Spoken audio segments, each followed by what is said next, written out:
May priorities ka. Una, mamamalengke ka muna bago ka bumili ng damit. No? Same with the government. Ang pera natin, ayusin muna natin sa basic needs. Education, health, housing, no? Job generation. Yung other, sila na may kasama sa budget. Kaya lang, mas malaki. Kukunti eh. So, ipa-prioritize mo yung mga needs ng mga ito. Katulad ito, 50 million. Di buong development fund ng city government doon lang mapupunta. Kawawa naman ang ating farmers. So, as much as I want to, hindi naman natin matugunan. Kundi, yung atin lang, kaya sinasabi ko, sa nagkakaisang Kalapeño, yung isang mukha ng bagong Kalapan, ang pagpapaulad ng syudad dito ng pamilya, hindi lang trabaho ni Mayor.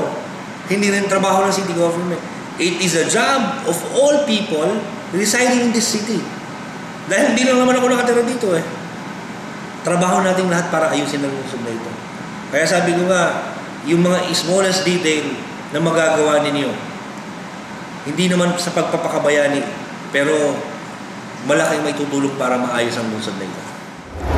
Maliban dito, tinalakay rin ang patungkol sa pagbubukas ng itinatayong bagong palengke kung saan sa buwan ng Setyembre ang itinakdang panahon ng pagbubukas nito. Subalit dahil na rin sa ilan pang mga physical at technical preparation, inaasahan naman na fully operational na ito bago matapos ang taon. Nakatakda ring i-reconstruct ang slaughterhouse, subalit panukala ni City Veterinarian Dr. Fedivar Manglikmot na ilipat ito ng pwesto. Gayunpaman, nakatakda pa rin itong ilagay malapit sa itinatayong pamilihang lungsod. Kakibat naman ng muling pagkakaupo ni Mayor Doy bilang punong lungsod ang mga panibagong mga ordinansa na ipatutupad sa lungsod, gaya na lamang ng pagbabawal ng paggamit ng plastic bag sa pamimili at pagmamaneho ng nasa impluwensya ng alak, na napakalaking hamon para sa patuloy na pagbabago ng lungsod ng Calapan. The purpose, yung dahilan kung bakit kailangan nating isagawa yung mga programang yan, naka-anchor, no? If you'll see the inaugural address of the President, no? I am really so happy. Not because ako ay kapartido ng Presidente at malapit tayo sa magitan ng ating provincial government, but then, yung matagal ng problema ng taong bayan, no? Ang Pilipinas, way back, napakagandang bansa.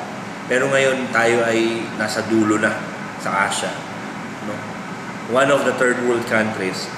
Ang makikita mong problema talaga, yung mga ordinaryong mga bagay na kinalimutan natin. Ang dami natin mga programa na patungkol sa humahabol tayo sa technology. Pero all will begin with discipline. Papel. Na madaling matunaw. Yung mga bagay na yan. I think the time is now and we have to do it. Samantala, ilan lamang ito sa mga prioridad ng pamahalang lungsod na inaasahang epektibong maisa sa katuparan sa mga susunod na buwan matapos itong maipasa sa sangguniang panglungsod.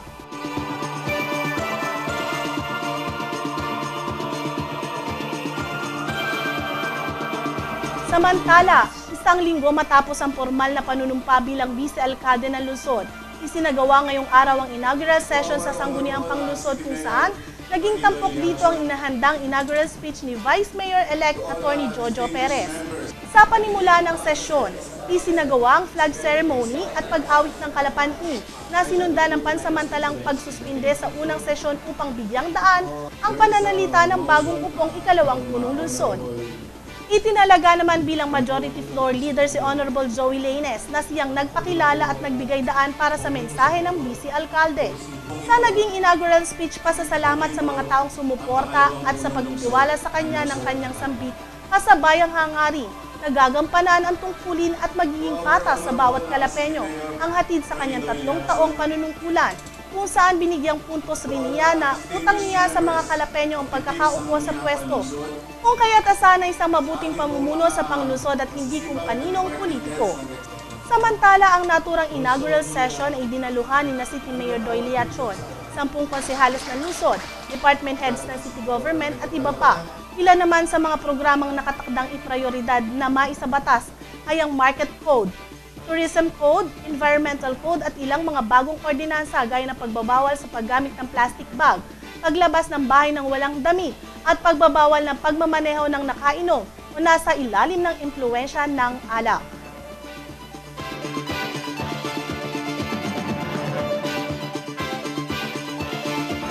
Susunod, aplikasyon para sa pagiging Philippine Military Academy Cadet, bukas na. Yan at iba pang mga balita makalipas po lamang ang ilang paalaala. Have you been looking for the perfect piece of furniture for your home? Come, visit us at Homemark, the biggest furniture store in the South. From varieties of beds, sofas, dining tables, cabinets, occasional cabinets, and many, many more. At Homemark, we know the value of furniture. That's why we give the best quality at the lowest price. So why wait? Come and visit us at JP Rizal Street, Barangay Camille Mill. Homemark is truly the mark of your modern home. Magkabahay sa Pamahay, Barsanaga Nauhan, a housing community for Pag-ibig Fund members and private employees. Offers townhouse and duplex units, lot area 62 square meters, floor area 36 square meters. At 375,000 price package, only 2,100 monthly through Pag-ibig. Wide landscaped entrance, guardhouse, perimeter fence, parks and playground, big water tank, cemented roads, electric supply with concrete posts, with nearby commercial area. Model units available at the site for viewing. Pamahay project owner, Westchester Realty Corporation.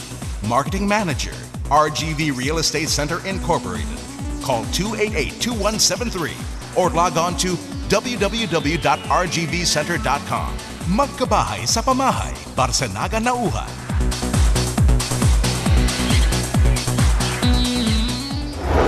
Bilang bahagi ng large-scale coffee production project ng Department of Agriculture, isang training on corn-based farming system ang kasalukuyang isinasagawa sa Agricultural Training Institute Regional Training Center sa Barangay Barsinaga, Bayan ng Nauhan. Ang nasabing pagsasanay na dinaluhan ng may 20 mga magsasaka mula sa Barangay Rosa Cara sa Bayan ng Bansud, gayon din ang kinatawan ng Philippine Army at ilang mga kabataan ay nagsimula kanina, ika-7 ng buwang kasalukuyan at magtatapos sa Biyernes. Dahilan sa ilang taon pa bago mamunga ang mga kapeng itinanim sa may 100 ektaryang sakahan sa Bayan ng Bansud, ayon kay ATI-RTC Region 4B Regional Director Pat Andrew Barrientos, kinakailangan na magkaroon ng intercropping ang mga magsasaka bilang pagkukunan ng kabuhayan tulad ng mais na ginagamit sa paggawa ng feeds. Kasi kaming ongoing project, tinatawag nating large-scale coffee production with